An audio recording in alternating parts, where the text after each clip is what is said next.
जय राधा माधव जय कुंज बिहारी। जय राधा माधव जय कुंज बिहारी। जय गोपी जन वल्लभ जय गिरिवरधारी। गोपी जन वल्लभ जय गिरिवरधारी। यशोदानंदन ब्रज जनरंजन यशोदानंदन ब्रज जनरंजन यशोदानंदन ब्रज जनरंजन। यमुना तीरा वनचारी यमुना तीरा वनचारी। माधव जय कुंज बिहारी। हरे कृष्णा कृष्णा कृष्णा हरे हरे हरे राम राम हरे हरे हरे कृष्णा कृष्णा कृष्णा हरे हरे हरे राम राम राम हरे हरे हरे कृष्णा कृष्णा कृष्णा हरे हरे राम हरे।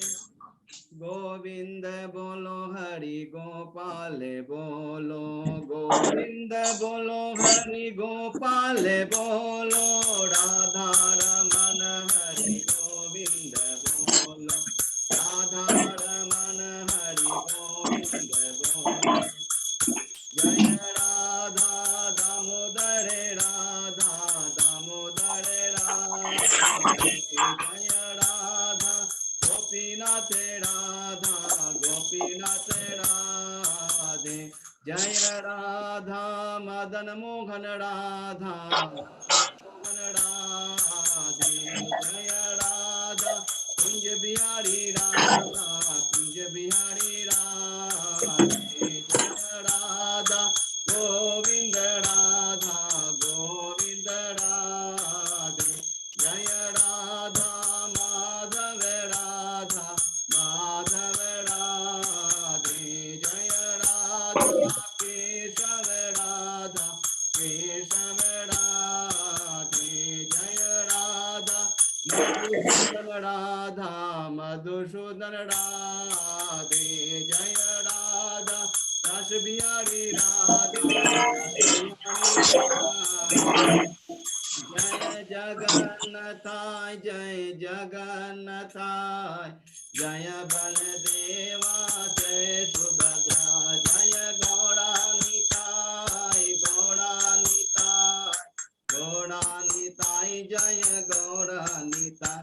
जय जय प्रभुपाद प्रभुपाद प्रभुपाद जय शिला प्रभुपाद। जय जय गुरुदेव गुरुदेव गुरुदेव गुरुदेव निताय गौर हरि बोल हरि बोल हरि बोल निताय गौर हरि बोल। हरि नाम संकीर्तन की जय राधा माधव की जय श्रीला प्रभुपाद की। हरि हरि बोल। बहुत सुंदर, बहुत बहुत धन्यवाद अजय प्रताप प्रभु को सुंदर कीर्तन करने के लिए और अच्छे अच्छे सुंदर सुंदर विग्रहों का आज उन्होंने हमें और दर्शन करना है। बहुत बहुत धन्यवाद अजय प्रभु को। और आशा करता हूँ सभी भक्तों ने भी बहुत अच्छे से कीर्तन किया होगा। अब हम लोग मंगलाचरण करते हैं। ओम अज्ञान तिमिरांधस्य ज्ञानांजन शलाकया चक्षुरुन्मीलितं येन तस्मै श्रीगुरुवे नमः। श्री चैतन्य मनोभीष्टं स्थापितं येन भूतले स्वयं रूप कदा मह्यं ददाति स्वपदान्तिकं।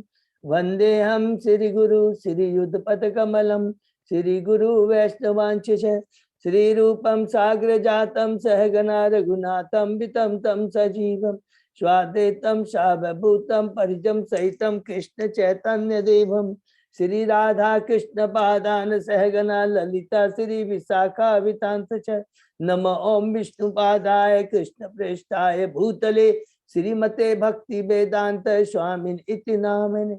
नमस्ते सरस्वती देवे गौरवाणी प्रचारिणे निर्विशेषा शून्यवादी पाश्चात्य देशधारिणे वांछा कल्पतरुभ्यश्च कृपा सिन्धुभ्येव च पतितानां पावनेभ्यो वैष्णवेभ्यो नमो नमः। नमो महावदान्याय कृष्ण प्रेम पदायते कृष्णाय कृष्ण चैतन्य नामने गौरत्विषे नमः। हे कृष्ण करुणा सिंधु दीन बंधु जगतपते गोपेश गोपिका कांत राधा कांत नमस्तुते। तप्त कांचन गौरांगी राधे बिंदाबनेश्वरी विश्वानुसुते देवी प्रणमामि हरिप्रिये। नीलांचल निवासाय नित्याय परमात्मने बलभद्र सुभद्रायां जगन्नाथाय ते नमः। जय श्री कृष्ण चैतन्य प्रभु नित्यानंद श्री अद्वैत गदाधर श्रीवासादि गौर भक्तवृंद। मुखं करोति वाचालं पंगुलंगे गिरिं यत्कृपातं हम वंदे श्री गुरु मदीनतारिणं परमानंद माधवं श्री चैतन्य ईश्वरम्।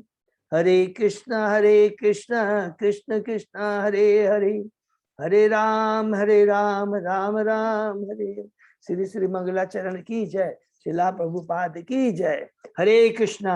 आज के श्रीमद् भागवतम चर्चा में अध्ययन में दंड प्रणाम।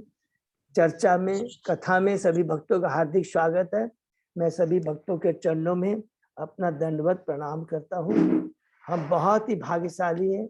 गुरु आचार्य साधु श्री कृष्ण सीनियर डिवोटीज की कृपा से हम लोग श्रीमद् भागवतम की चर्चा कर पा रहे हैं आपस में मिलकर। अभी हम लोग कैंटो 3 के 7वें अध्याय में हैं। विदुर जी के मैत्र जी से अन्य प्रश्न, उसके पहले हमने जो 6 अध्याय कंप्लीट किए हैं कैंटो 3 का, उसकी हम पुनरावृत्ति करते हैं जल्दी से। प्रथम अध्याय है विदुर महाराज के प्रश्न, किससे? उद्धव जी से है। प्रश्न है वो भगवान की पूरी लीलाओं के बारे में, भगवान के भक्तों के बारे में, मथुरा के बारे में, वृंदावन के बारे में, द्वारका के बारे में प्रश्न करते हैं। दूसरे अध्याय में हम प्रवेश करते हैं भगवान श्री कृष्ण का स्मरण। उद्धव जी को भगवान का स्मरण आ जाता है और बहुत ही वो आध्यात्मिक स्तर पे पहुंच जाते हैं, लेकिन धीरे धीरे भौतिक स्तर पे आकर करके एक एक कर करके उद्धव जी के सारे प्रश्नों का उत्तर देते हैं। सर्वप्रथम यही बोलते हैं उद्धव जी, हे विदुर, भगवान रूपी श्री कृष्ण, सूर्य रूपी श्री कृष्ण का अस्त हो चुका है।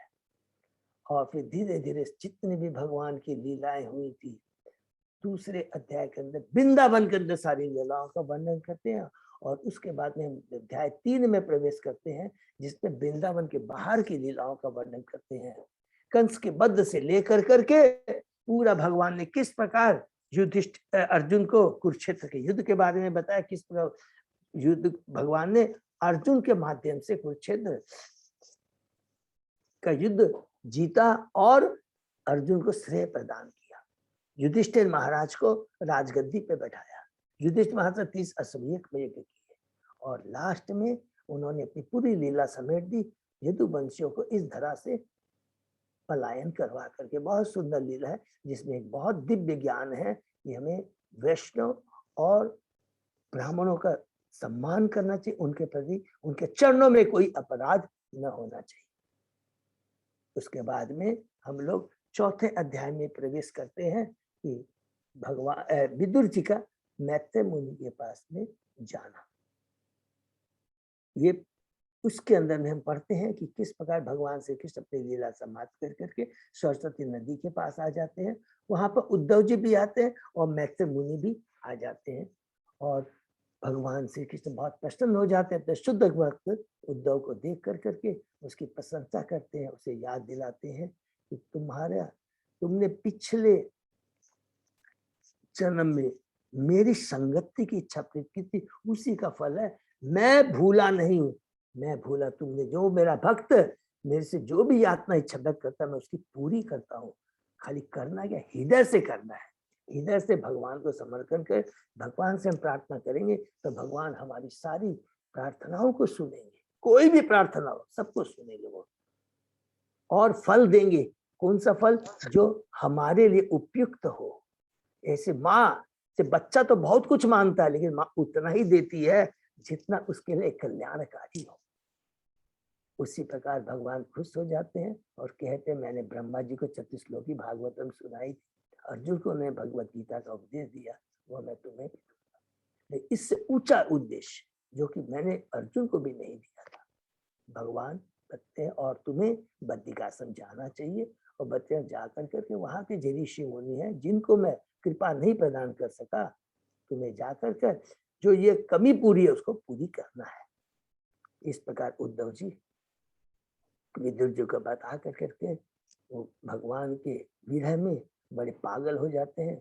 विदुर जी भी बहुत उदास हो जाते हैं, सुनकर भगवान श्री कृष्ण धरा पे नहीं रहे और उनके जो वंशज थे कुरुवंशी वो भी धरा पर नहीं रहे। उद्धव जी से प्रार्थना करते हैं, मुझे दिव्य ज्ञान प्रदान कीजिए। उद्धव जी कहते हैं कि तो आप कृपा कर करके हरिद्वार चले जाइए जहां पर मैत्र मुनि है। तो जो मैं ये दिव्य ज्ञान प्रदान कर रहा था उस समय मैत्र मुनि भी वहीं पर थे, और वहां पर आप जाकर के मैत्र मुनि से ये ज्ञान प्रदान कर सकते हैं। मर्यादा को बनाए रखने के लिए हमने कहा था कि जब भी कोई सीनियर डिवोटी रहता है, वो जब प्रेजेंट रहता है तो हमें ज्यादा ट्राई नहीं करना चाहिए कि मैं बहुत ज्ञानकार हूँ और मैं बहुत बोल सकता हूँ। नहीं, उनको प्रेजेंस में हमें कभी भी ज्यादा लेक्चर देने का प्रयत्न नहीं करना चाहिए। यही चीज एक बहुत बड़ी शिक्षा है उद्धव जी के माध्यम से। उसके बाद में हम लोग अध्याय 5 में प्रवेश करते हैं। उद्धव जी चले जाते हैं बद्रिकाश्रम और विदुर जी आ जाते हैं हरिद्वार गंगा के तट पर, और वो मैत्र मुनि से प्रश्न करते हैं। बहुत ही सुंदर प्रश्न रहता है। पहला ही जो प्रश्न है बड़ा कि बद्ध जीव सुख चाहता है, लेकिन वो सुख किसमें चाहता है? असत्य चीज में, भौतिक चीज में, भौतिक संबंधों को बना करके, भौतिक उपाधियों के चक्र में फंसकर, लेकिन उसे दुख ही दुख मिलते हैं। हमें भगवान की बारे में अलग अलग दिव्य लीलाओं के बारे में बताइए। विदुर जी मैत्र मुनि बहुत खुश हो जाते हैं और उत्तर देने के पहले विदुर को ग्लोरीफाई करते हैं।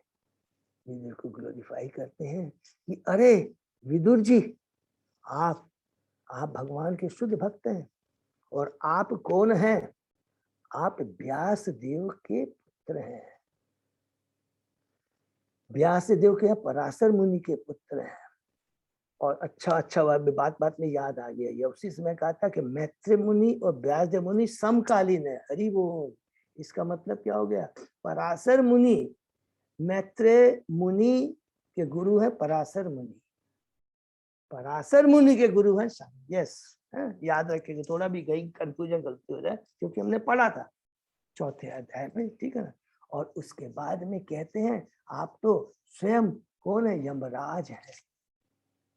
कह कर करके कहते हैं आपने जो भी प्रश्नों का उत्तर किया एक एक करके दूंगा।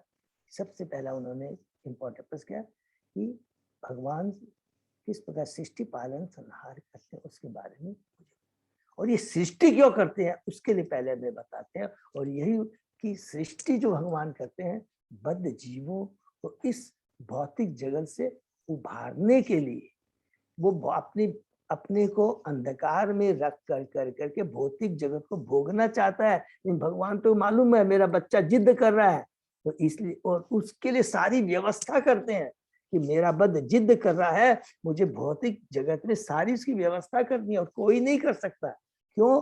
क्योंकि रियल जो मेरा वेल विशर है, अंश जो है वो जो हमारा जो रियल वेल विशर है वो भगवान श्री कृष्ण है। शाश्वत वेल विशर है, हमारे शाश्वत पिता है। और उसी को ध्यान रखते भगवान इस भौतिक जगत की सृष्टि करते हैं। कर करके उसके बाद में वो एक एक कर करके सृष्टि के बारे में बताते। 23 तत्वों के बारे में हमने डिटेल में पढ़ा, किस प्रकार वो सृष्टि होती है। और उसके बाद में देवताओं के बारे में पढ़ा कि देवता जो कि सेंस देवता जो उत्पन्न होते हैं, किस प्रकार भगवान से प्रार्थना करते हैं कि आपने 23 एलिमेंट की तो उत्पत्ति कर दी है, करवा दी है, लेकिन इसको हम सदुपयोग कैसे करें। जब तक आपकी कृपा नहीं होगा हमारे में वो कॉपरेशन नहीं आएगा। देखिए, एक दूसरे के प्रति कॉपरेशन, एक दूसरे से भक्तों का संग में, उसमें भी भगवान की कृपा होती है। हम अगर सोचेंगे कि अपने आप भक्तों का संग मिल जाएगा, नहीं, इसमें भी भगवान की कृपा होती है। तो हर जगह हमको क्या करना है, डिजायर करना, केवल अपनी अस्वतंत्रता का सदुपयोग करना। हमने डिजायर किया, हे कृष्णा हमें भक्तों का संग मिले, जिस प्रकार ध्रुव महाराज ने, पृथु महाराज ने, भरत, प्रहलाद महाराज ने, सब ने, आप देखेंगे कि सारे जितने भी भगवान के भक्त आए हैं, केवल एक ही चीज भगवान से मांगा है कि हमें शुद्ध भक्तों का संग मिले। पृथु महाराज कैसे, मुझे हजारों 10,000 कान दीजिए जिससे मैं शुद्ध भक्तों के मुख से आपकी लीलाओं को इन कानों से सुन सकूं। इतनी सुंदर पृथु महाराज की प्रार्थना। तो सब समय उन्होंने यही माना, बिना उनकी कृपा से हमें भक्तों का संग नहीं मिल सकता। उसके बाद में वो कहते हैं कि देवता की मुझे कृपा कीजिए, जिससे आपने जो हमको जो कार्य दिया, उद्देश्य दिया, उस कार्य को हम लोग पूरा कर सके। इस कह कर करके हमारा 5वां अध्याय से 6ठे अध्याय में प्रवेश करते हैं, विश्व रूप की सृष्टि, जिसके अंदर में जो देवताओं की प्रार्थना को सुन कर करके भगवान अपनी विभस्त शक्ति, काल शक्ति, बहिरंग शक्ति को भेजते हैं और 23 एलिमेंट 1000 वर्षों तक वो जो अमलगेशन होने के बाद में विश्व रूप की सृष्टि होती है। और उसके अंदर में हमने पढ़ा किस प्रकार मध्य लोक, उत्तर लोक, मध्य में अपने चेतना के अनुसार से सतोगुणी, रजोगुणी, तो किस प्रकार उच्च मध्य निम्न लोक में रहते हैं, वर्णाश्रम के बारे में हमने पढ़ा।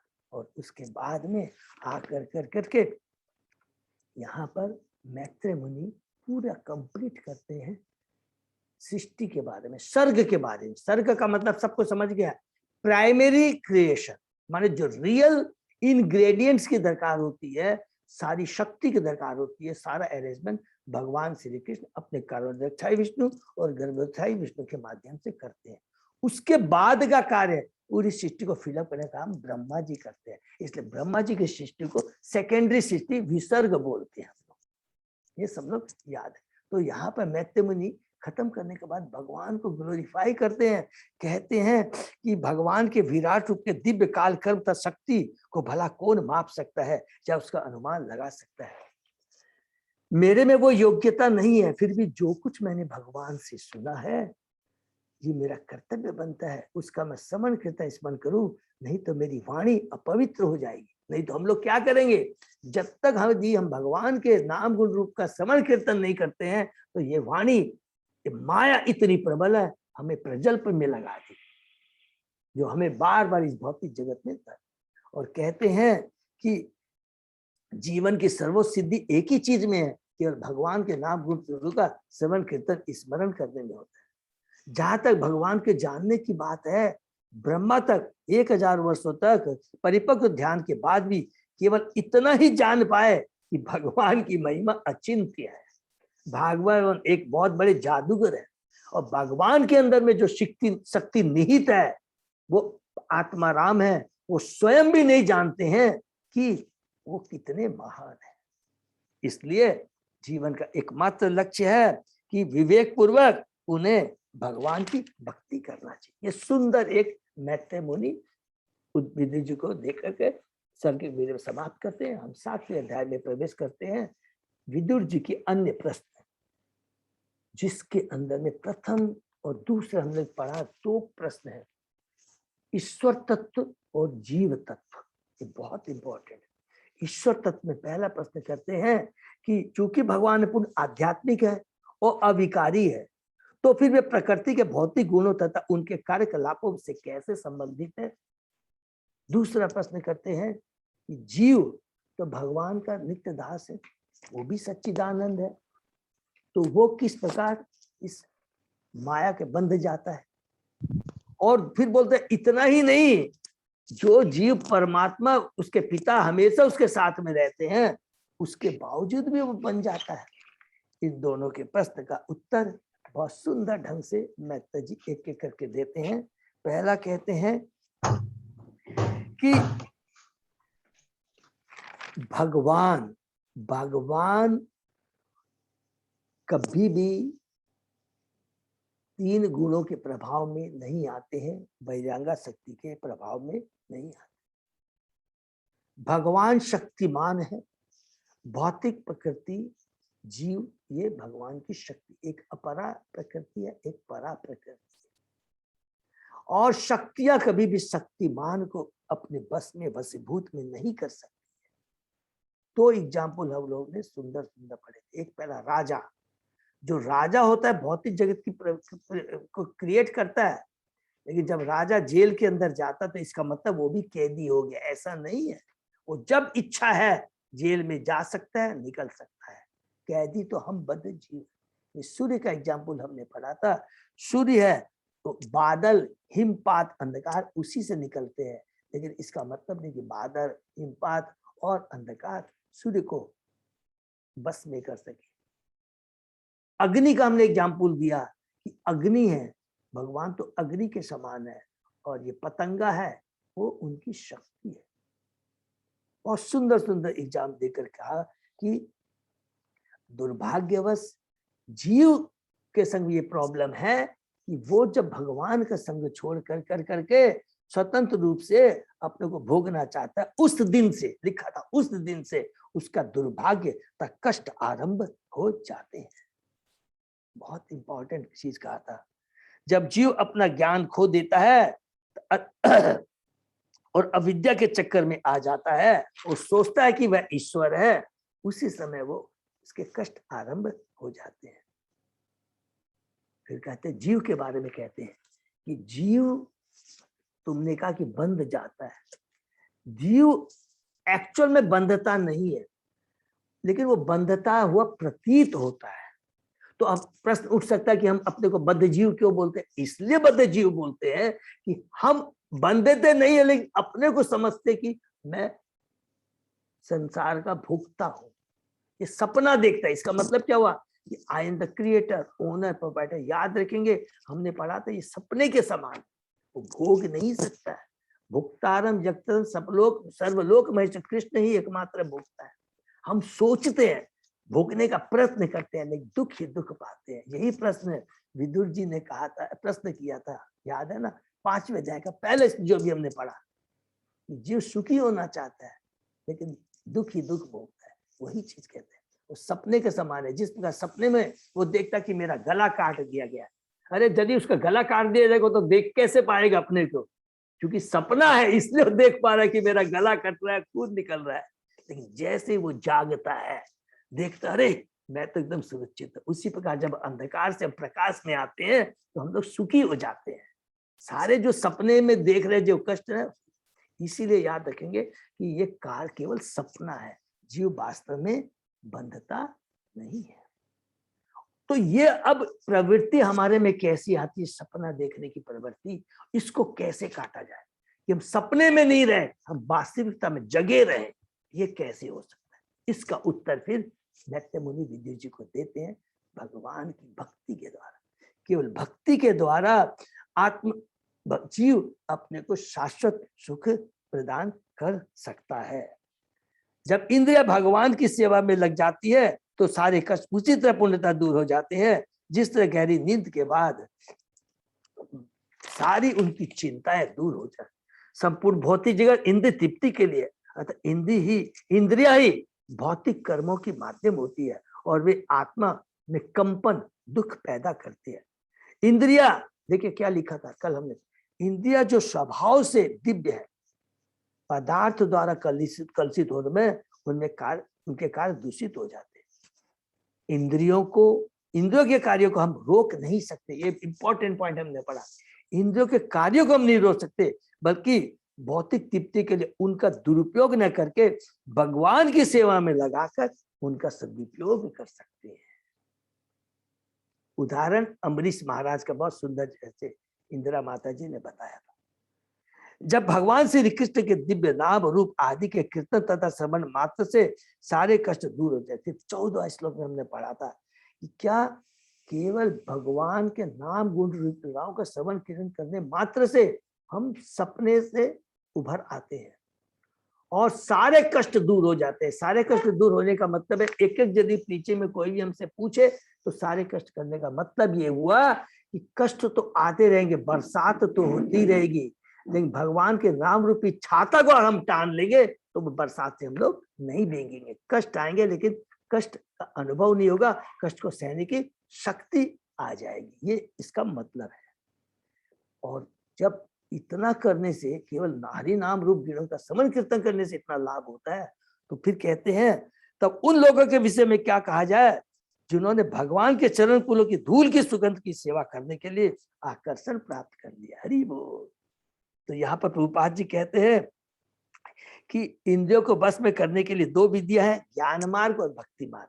तो ज्ञान मार्ग में कभी नहीं जाना है, केवल कष्टदायक है, इंद्रियों को, शरीर को इतना कष्ट देना पड़ता है, हमें भक्ति के मार्ग में जाना है। फिर कहते हैं कि भक्ति करने की 2 विधियां हैं, साधन विधि और रागानुग।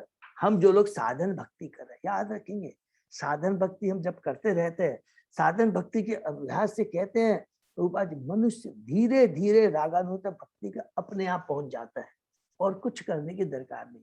मोहन प्रभु ने हमने कल याद दिलाया कि जंप नहीं करना है रागानुग भक्ति में, नहीं तो लोग चक्कर सहजिया के चक्कर में पहुंच जाएंगे, बहुरूपियों के चक्कर में फंस जाएंगे। तो हमेशा उनसे बच के रहे, अपनी धीरे धीरे साधन भक्ति करते रहिए तो स्वतः ही हम लोग रागानुग भक्ति में पहुंचे। दीप प्रेमा भक्ति में रागा भक्ति संपन्न करके वह परम शक्ति श्री प्रभु को भी अपने वश में कर सकता है। हरि बोल। ये बहुत इंपॉर्टेंट है कि फिर उसके बारे में, जैसे कि वृंदावन की गोप गोपियां कृष्ण को अपने वश में कर दी थी और कृष्ण को उसमें आनंद आता है, कृष्ण को भक्त के बस में होने में आनंद आता है, ये याद रखेंगे। यही दिव्य प्रेम की चरम सीमा है। फिर हमने पढ़ा था लास्ट में, विदुर जी कहते हैं, हे शक्तिशाली मुनि, हे प्रभु, आपके विश्वसनीय शब्दों से भगवान तथा जीवों के संबंधित ईश्वर एवं जीव तत्व सारे संशय मेरे दूर हो गए। अब विदुर जी यहाँ पर कहते हैं, यहाँ मैत्रेय मुनि ने बता दिया ईश्वर तत्व के बारे में, जीव तत्व के बारे में, किस प्रकार जीव अपने को सोचता है कि मैं भोक्ता हूँ, कंट्रोलर हूँ, ये उसका सपना है और इस सपने से निकलने के लिए भगवान की भक्ति। ये सुनकर विदुर जी कहते हैं, अरे आपने तो दिव्य जो सीक्रेट हमको बता दिया। ये सीक्रेट क्या है? भगवान की भक्ति। अब मेरे सारे संशय कि ईश्वर कौन है, जीव कौन है, वो वास्तव में भौतिक जगत में नहीं फंसता है, वो दिखता है, सपना देखता है, ये सारे संशय मेरे दूर हो गए। फिर प्रभुपाद जी कहते हैं, मैत्रेय मुनि जैसे परम अधिकारियों से स्पष्ट रूप से ज्ञान लेने पर मनुष्य असली दिव्य ज्ञान को प्राप्त होता है। ये बहुत इंपॉर्टेंट, फिर से ही बात कहते हैं, हमें केवल दिव्य अधिकारी, महान अधिकारियों, भगवान के भक्तों, प्रामाणिक भक्तों के मुख से ही सुनना चाहिए और विक्षुब्ध मन के सारे संशय मिट जाने पर प्रगति के पथ पर, दिव्य भक्ति के पथ पर स्थिर किया जा सकता है। उसके बाद में लास्ट श्लोक पढ़ा, विदुर जी कहते हैं, हे मैत्रेय मुनि, आपकी व्याख्याएं अति उत्तम है। बद्ध जीवों के विक्षोभ का आधार भगवान की बहिरंग शक्ति की गतिविधि के अलावा कुछ। और अंत में क्या, या सॉरी, कल जो श्लोक पढ़ा उसमें कहते हैं, ये जो भी मन जो विक्षुब्ध होता है ना, इसका केवल मेन कारण क्या है? ये बहिरंग शक्ति है। ये बहिरंग शक्ति से हम सपना देखते हैं, लेकिन बहिरंग शक्ति की ताकत नहीं एक्चुअली हमको बांध दे, ऐसा प्रतीत होता है। यह कर करके हम लोग ने कल समाप्त किया, आगे उसके आज हम लोग सुनेंगे। ओम नमो भगवते वासुदेवाय, ओम नमो भगवते वासुदेवाय, ओम नमो भगवते वासुदेवाय। नारायण नमस्कृत्य नरं चैव नरोत्तमं देवी सरस्वती व्यासं ततो जयमुदीरयेत्। नष्टप्रायेषु अभद्रेषु नित्यं भागवत सेवया भगवती उत्तम श्लोके भक्ति भवति नैष्ठ की।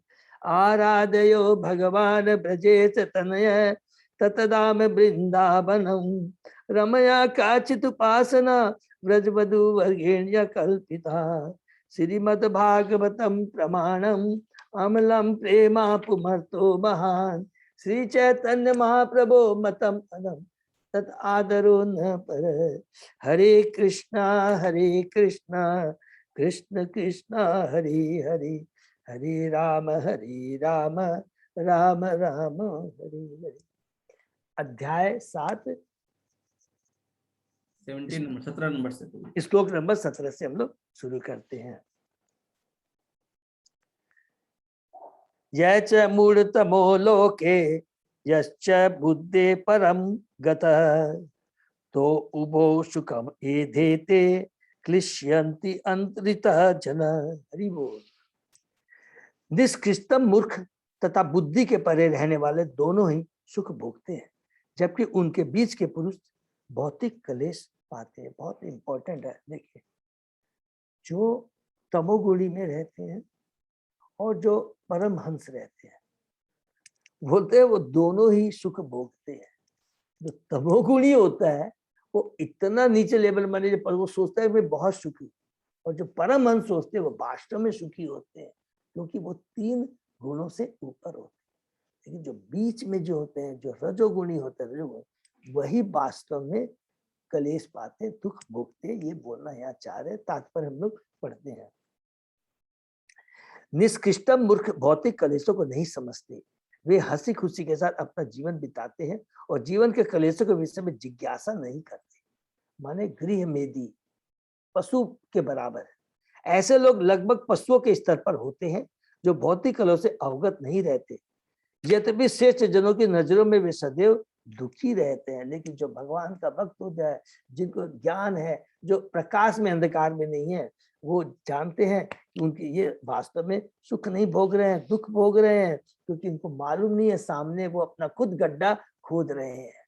कितना वो तकलीफ पाएंगे, बार बार वो कर्म ऐसे कर रहे हैं जो बार बार उनको भौतिक जगत में लाके पटकेगा। सूकर का जीवन सुख के मापदंड के अनुसार गिरा हुआ है, क्योंकि इसमें गंदे स्थान में रहना, प्रत्येक क्षण संभोग में रत रहना और जीवन संघर्ष के लिए कठिन श्रम करना होता है, किंतु सूकर को यह ज्ञात नहीं है। इस तरह जो मनुष्य भौतिक जगत के कष्ट से अवगत नहीं होते तथा यौन जीवन और कठिन श्रम में सुखी रहते हैं, वे निष्कृतम मूर्ख हैं, तो वास्तव में सुख नहीं है। फिर भी चूंकि उन्हें कष्टों का कोई ज्ञान नहीं होता, वे तथाकथित सुख को भोगते प्रतीत होते हैं। तथाकथित माने दिखने में है सुख, वास्तव में सुख नहीं है। अन्य श्रेणी के लोग जो कि मुक्त हैं तथा बुद्धि के ऊपर दिव्य स्थिति पर स्थित है, वास्तव में सुखी है और परमहंस कहलाते हैं। गुरु महाराज आचार्य ये सब बड़े बड़े ये सबके परमहंस है। ये भौतिक जगत में रहते हुए भी ये भौतिक कष्ट की तरफ दिमाग नहीं लगाते। और दिमाग का मतलब कि वो उसके बारे में सोचते तक नहीं, केवल उनका क्षण क्षण प्रत्येक क्षण भगवान की चिंतन में लगा रहता है। भगवान के बद्ध जीव है, उनका कल्याण कराने में लगा रहता है। किंतु वे लोग जो न तो शुक्र कुकरों की तरह है, नहीं परम हंस के स्तर पर भौतिक कलेशों का अनुभव करते हैं, और उनके लिए परम सत्य विषय जिज्ञासा आवश्यक है। वेदांत सूत्र का कथन अथा तो ब्रह्म जिज्ञासा। अब मनुष्य को ब्रह्म के विषय में पूछताछ करनी चाहिए। यह पूछताछ उन लोगों के लिए आवश्यक है जो परमहंसों तथा उन मूर्खों के बीच के हैं, जिन्होंने इंद्रिय तृप्ति वाले जीवन के बीच में आत्मसात के प्रश्न को भुला दिया है। वो बेचारे उन्होंने भुला दिया है, वो अज्ञानी है। हम भक्तों का, मध्यम श्रेणी के भक्तों का कर्तव्य होता है इस तरह के जो अज्ञानी लोग हैं उन पर कृपा करें। हमने पढ़ा है ना, उन पर कृपा करें। उनको ज्ञान नहीं है और उनको जो उनका भगवान से खोया हुआ संबंध है, जो उन्होंने भुला दिया है, पुनः उसको पुनर्जीवित करवाए। बहुत सुंदर है। नेक्स्ट, अर्थ अभावं विनिश्चित्य प्रतीतस्य अपि न आत्मनः ताम च अपि युष्मत् चरण सेवया अहम पराणुदे। किंतु हे महोदय, मैं आपका कृतज्ञ हूं कि अब मैं समझ सकता हूं कि यह भौतिक जगत सार रहित है। यद्यपि यह वास्तविक प्रतीत होता है, जीव को प्रतीत होता है कि ये जीव सत्य है और ये मैं इसमें भोग सकता हूँ, मैं अपना जीवन की सारी इच्छाएं पूर्ति कर सकता हूँ। I am the owner, I am the controller, I am the enjoyer. लेकिन वास्तव में ऐसा नहीं है, वो सपना है। बार बार हम लोग याद रखेंगे कि ये भी सपना है और हम, मेरी आत्मा कष्ट पा रही है, ये भी सपना है। मुझे पूर्ण विश्वास कि आपके स्वरूप को सेवा करने से मेरे इस मिथ्या विचार को त्याग सकना संभव हो सकेगा। हरि बोल। बद्ध जीवन के कष्ट ऊपरी होते हैं और उनका कोई वास्तविक महत्व नहीं होता। जिस तरह स्वप्न में किसी के सिर को काटने का कोई महत्व नहीं होता। ये देखिए इतना पावरफुल ये शिक्षा है, प्रभुपाद जी ने उदाहरण देके बताया और ये सच बात भी है। ऐसा नहीं खाली मन को तसल्ली देने के लिए, और हम अपने जीवन में, दैनिक जीवन में बार बार इस चीज का अनुभव करते हैं, लेकिन भूल जाते हैं।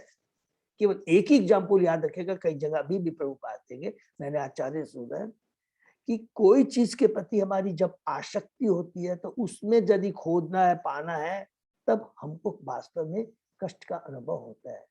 वही दूसरे की चीज जिसकी मेरी आसक्ति, जिसे अगर उसमें कोई खो जाता है, कष्ट आता है, तो हमको कष्ट नहीं होता। ऐसा क्यों होता है?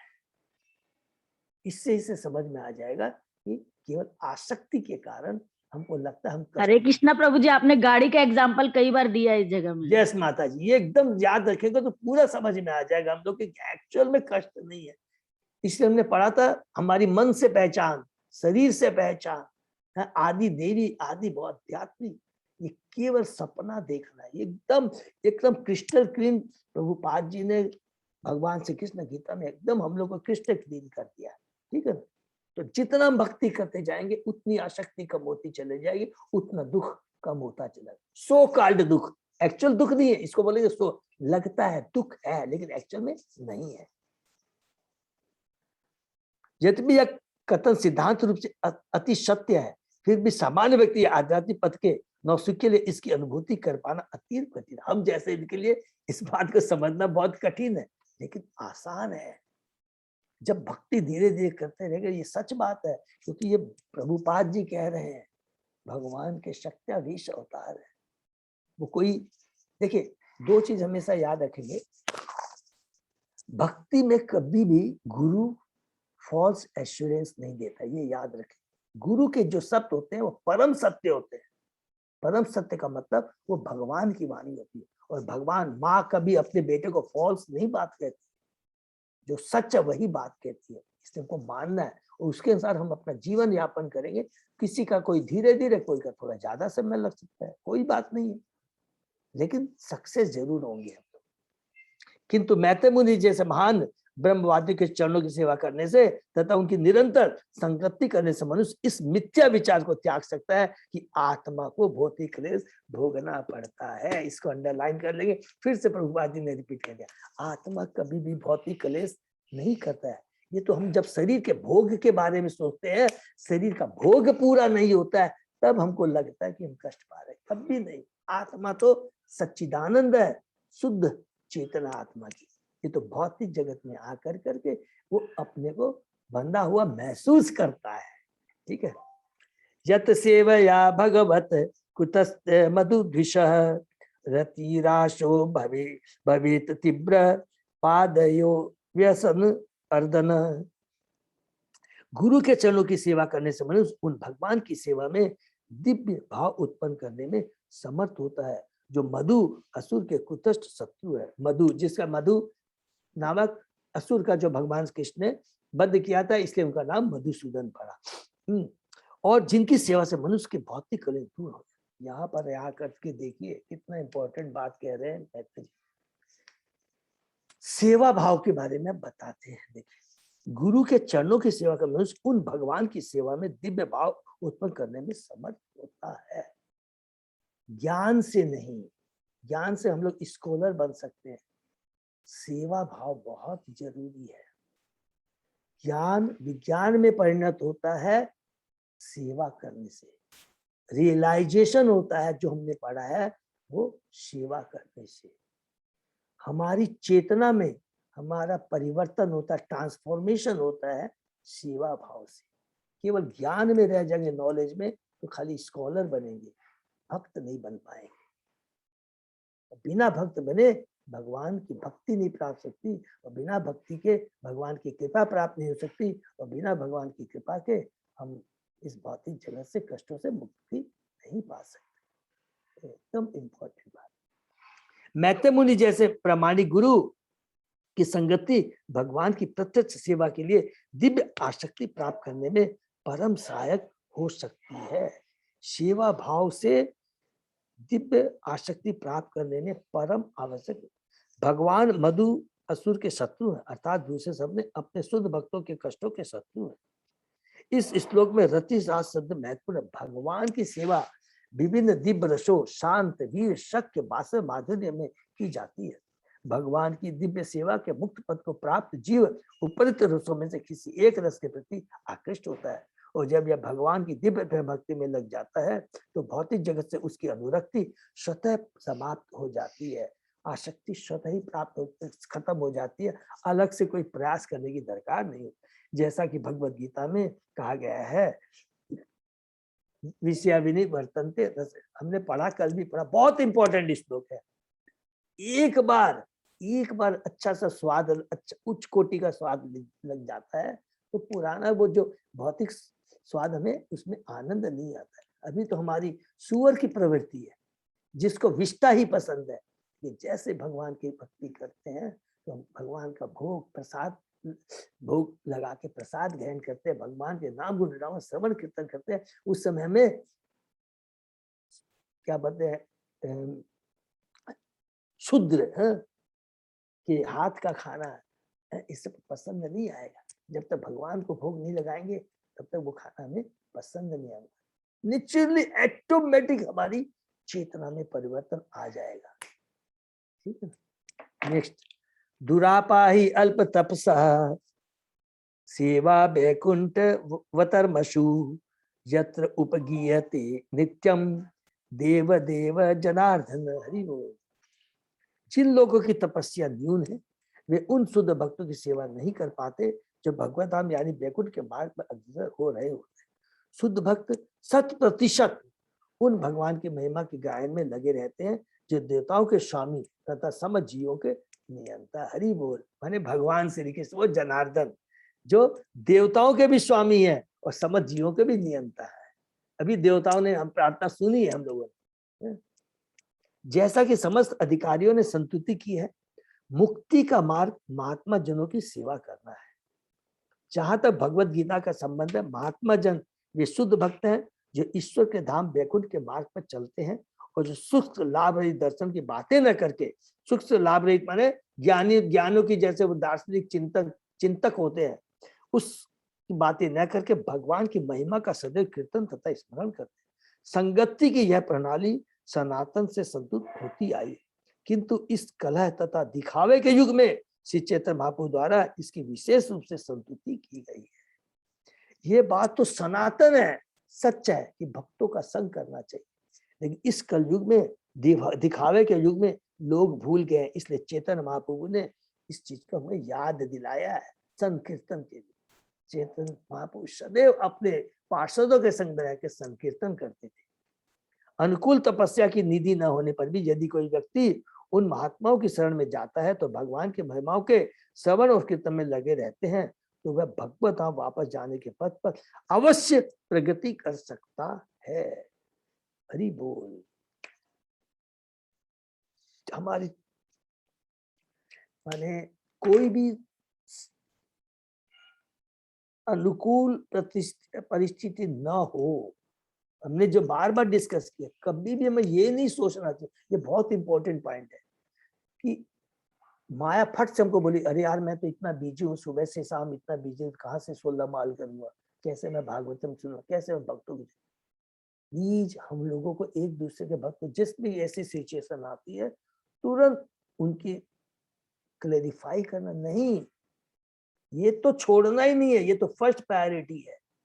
जितना भी कष्ट हो उसके बाद में स्वतः ही भगवान हमारे को मदद करेगी। एक बार माया हमेशा ये हमको बोलेगी, अरे तुम कैसे पहुंचे, अरे उसकी सिचुएशन तो दूसरी है, उसके पास सारी खाने की व्यवस्था है, सब कुछ व्यवस्था है, तुम्हारे पास थोड़ी है, उससे तुम अपनी कंपेयर कैसे कर सकते हो। नहीं, ये बहुत जरूरी है, हमको प्रयत्न करना है। बोलना ठीक है, इतना आसान है, लेकिन सत्यता इसी के अंदर में है, क्योंकि मनुष्य योनि इसीलिए है, आत्म साक्षात्कार के लिए, ठीक है ना, ये बहुत इम्पोर्टेंट है। नेक्स्ट, सृष्ट्वा अग्रे महत् आदि सविकारिणी अनुक्रमात् तेभ्य विराजम उद्धृत्य तमनु प्राविशत विभु।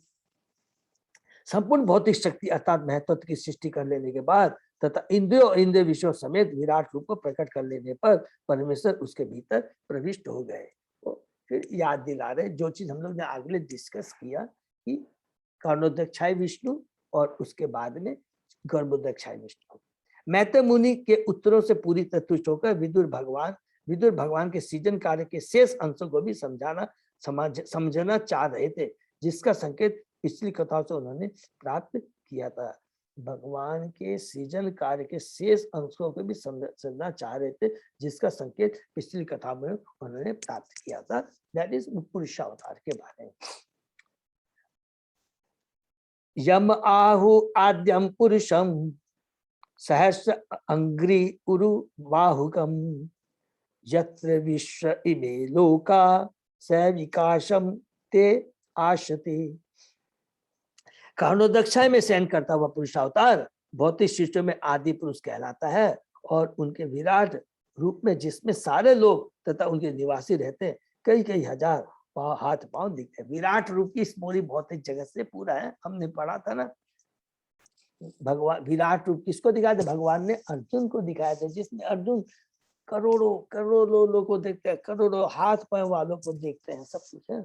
और ये आदि पुरुष कहलाता है कि मतलब सब समझ गए ना कि ये सृष्टि का आदि कारण, इस सृष्टि का भौतिक जगत का ये कारणोदक्षाय विष्णु से शुरू होता है, जो हमने पढ़ा है, जो कि प्रथम पुरुष है। तात्पर्य पढ़ते हैं, प्रथम पुरुष कारणोदक्षाय विष्णु है, द्वितीय पुरुष गर्भोदक्षाय विष्णु तथा तृतीय पुरुष क्षीरोदक्षाय विष्णु है, जिनमें विराट पुरुष की कल्पना की जाती है, जिसमें सारे लोग अपने विभिन्न विकासों तथा निवासियों समेत तैरते रहते हैं।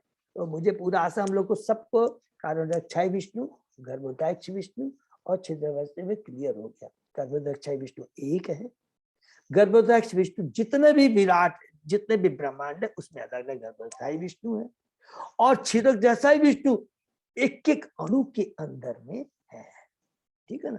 तो गर्भोदक्षाय अपने को एक्सपांशन करता है गर्भोदक्षाय विष्णु में, फिर गर्भोदक्षाय विष्णु अपने को एक्सपांड करते हैं क्षीरोदक्षाय विष्णु। एकदम सिंपल, ठीक। नेक्स्ट, यस्मिन् दस विधय प्राण स इंद्रिय अर्थ इंद्रिय त्रिवृत त्वया इरीत यत वर्ण तत् विभूति वदश्वन। हे महान ब्राह्मण, आपने मुझे बताया कि विराट रूप तथा उनकी इंद्रियां, इंद्रिय विषय तथा 10 प्रकार के प्राण 3 प्रकार की जीवन शक्ति के साथ विद्यमान रहते हैं। अब यदि आप चाहे तो कृपा करके मुझे विशिष्ट विभाव वर्णों की विभिन्न शक्तियों का वर्णन कीजिए। अब यहाँ पर हिंट दे रहे हैं। पहला तो हम लोग ने ये पढ़ लिया है, 1, 3 और 10 सबको क्लियर है।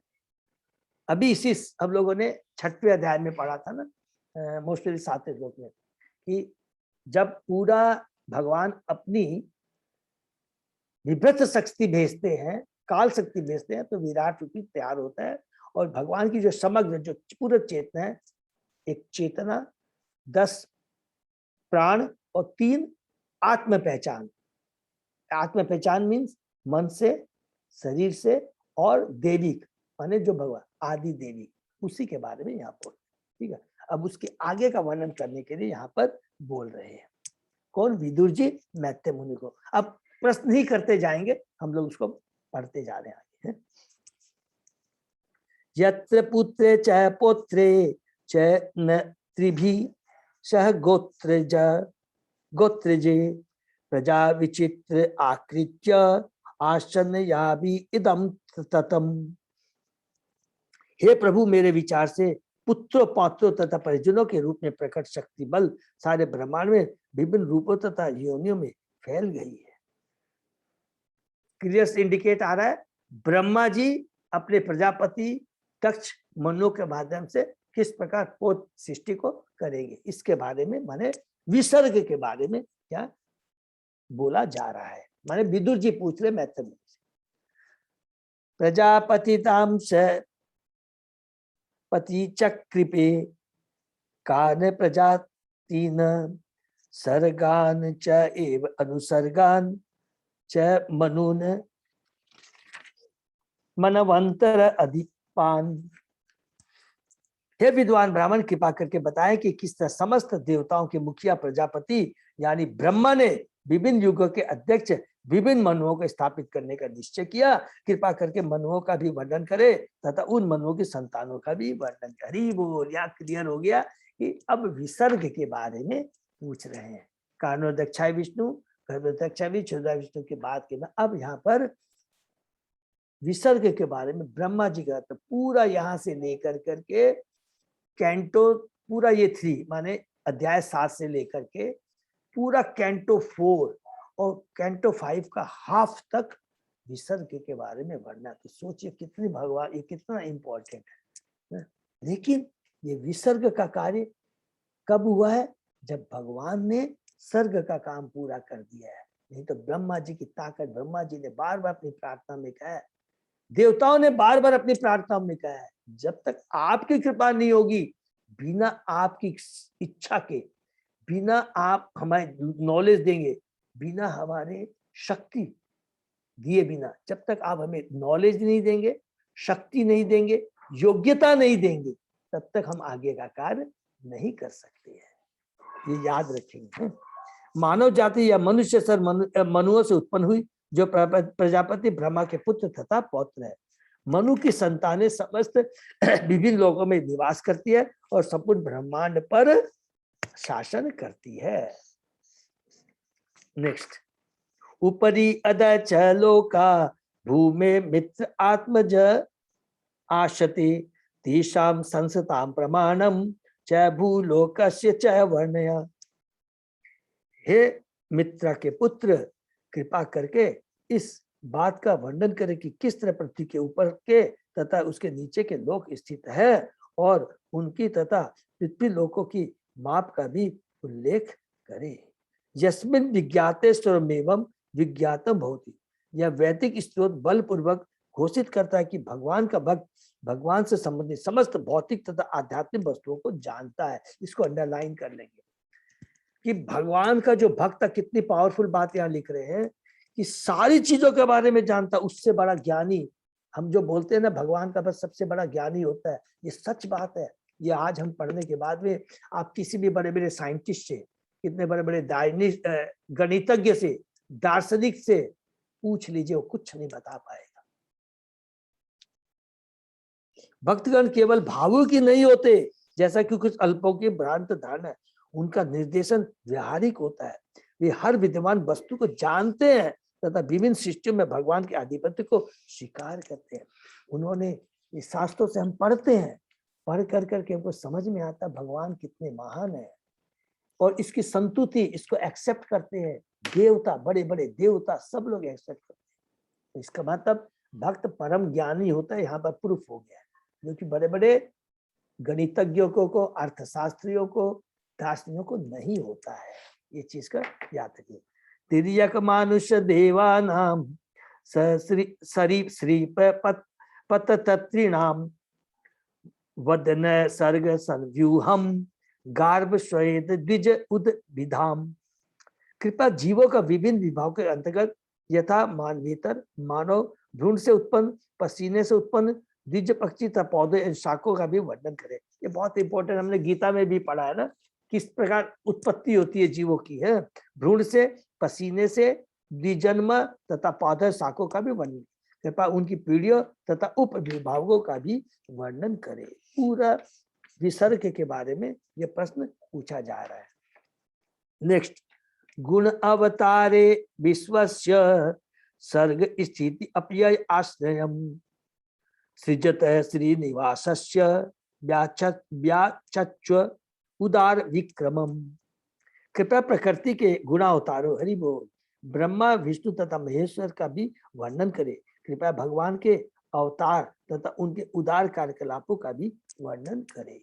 इसका मतलब यहाँ पर देखिए क्या हो गया, जब सृष्टि होती है उसके बाद में ही ये सारे अवतार ब्रह्मा सारे, इसका मतलब क्या हो गया, पुरुषावतार और गर्भवती अवस्थाओं से ये सारे अवतार आते हैं, माने कर्णदागी से आते हैं। यद्यपि ब्रह्मा, विष्णु तथा महेश्वर जो कि भौतिक प्रकृति के 3 अवतार है, विराट जगत के सृष्टि पात्र संहार के प्रमुख देव है, किंतु वे अंतिम अधिकारी नहीं है। भगवान कृष्ण चरम लक्ष्य या समस्त कारणों के कारण। हरि बोल। इसको अंडरलाइन कर लीजिए कि ये सारा चीज का जो कर रहा हूँ ये बार बार रिपीट कर रहे प्रभुपाद जी, कृष्ण ही समस्त कारणों के कारण है, क्योंकि हमको सबको याद है वे आश्रय हैं। वो आश्रय किस किस के?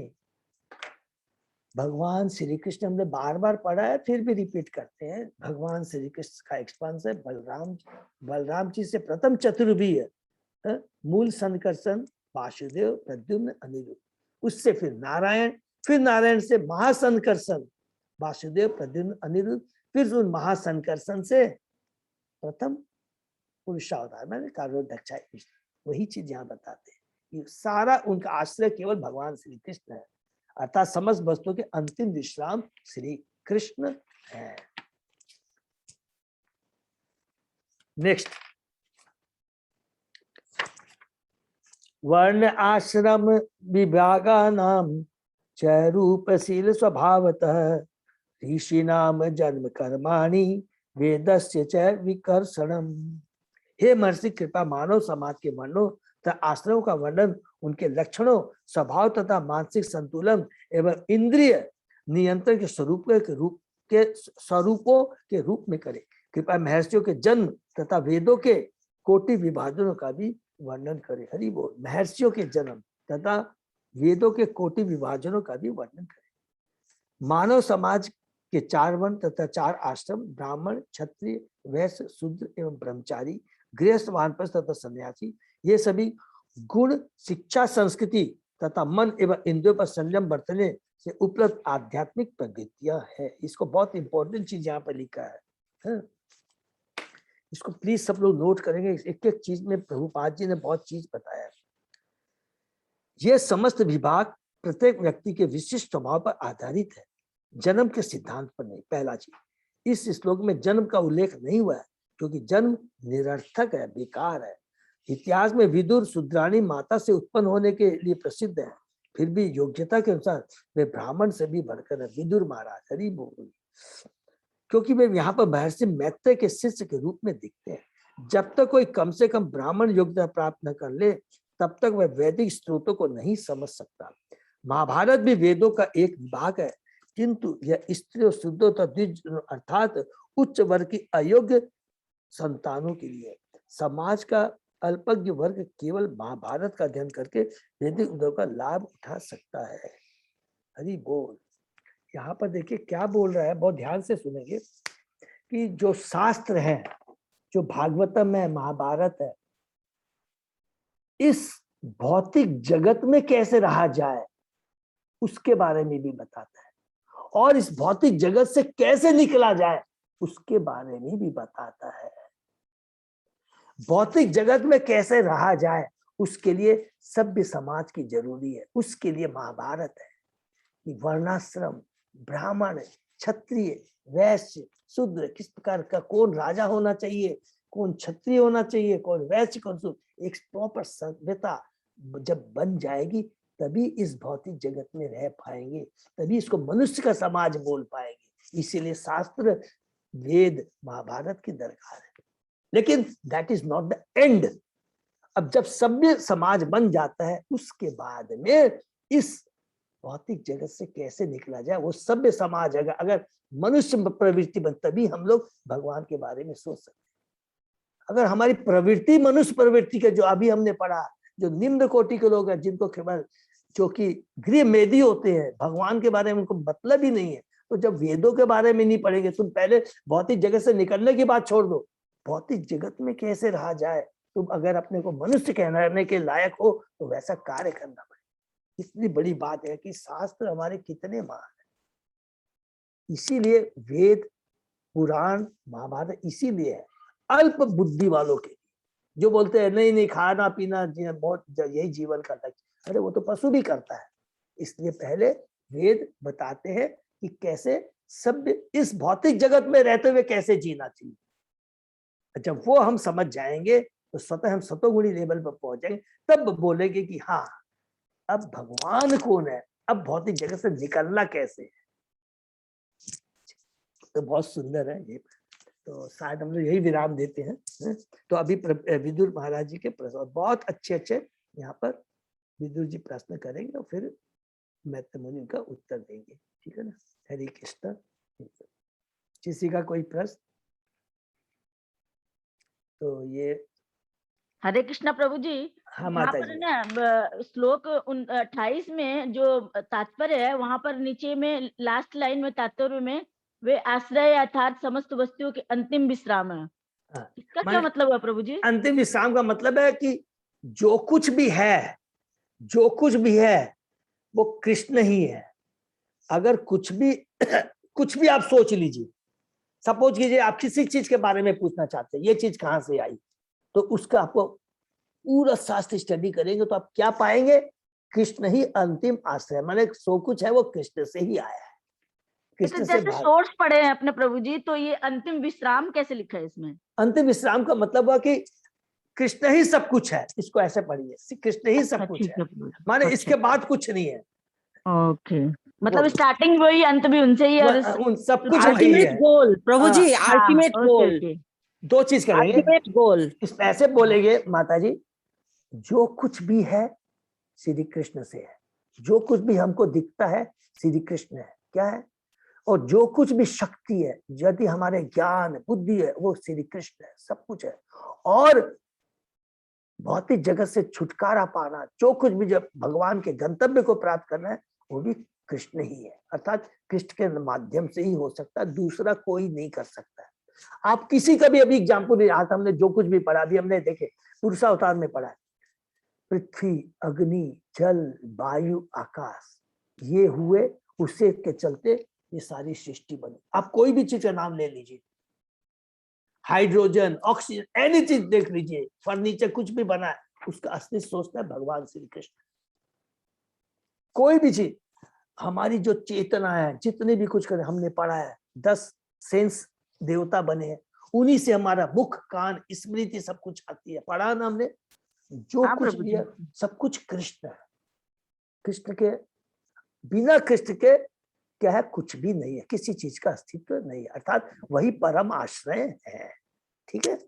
हाँ बिल्कुल, प्रभु जी, वो तो गीता में बोल ही दिया है भगवान ने कि जो समस्त कारणों का कारण मैं ही हूँ। यस, तो माता जी समस्त कारणों का कारण है, ये चीज हम लोग यहाँ पर अच्छे से समझ पा रहे हैं, एकदम चीज को अच्छे से समझ पा रहे हैं, अच्छे से कैसे समझ पा रहे हैं, सारे देवता सब लोग सब बता रहे इस चीज को, कह रहे हैं हमारी कोई भी शक्ति नहीं है, हमारी कोई भी औकात नहीं है, हे कृष्ण तुम्हारे बिना, ठीक है ना। हरे कृष्ण। तो हरे कृष्ण, दंडवत प्रणाम प्रभु जी। दंडवत प्रणाम प्रभु जी, दंडवत प्रणाम प्रभु जी। हरे कृष्ण, दंडवत प्रणाम, थैंक यू सबको, बहुत बहुत धन्यवाद। अजय प्रभु, हम लोगों का कोई भी कुछ है क्या, अनाउंसमेंट नहीं है ना? तो यही कृष्ण प्रभु जी, दंडवत प्रणाम। दंडवत प्रणाम माता जी। हरे कृष्ण प्रभु जी, दंडवत प्रणाम। हरे कृष्ण प्रभु, हाँ प्रभु, यही विराम दे। थैंक यू सो मच प्रभु। हरे कृष्ण, सबको बहुत बहुत धन्यवाद। आज का सेशन ये विराम करते हैं, कल फिर 7 बजे। हरे कृष्ण। हरे कृष्ण। हरे कृष्ण।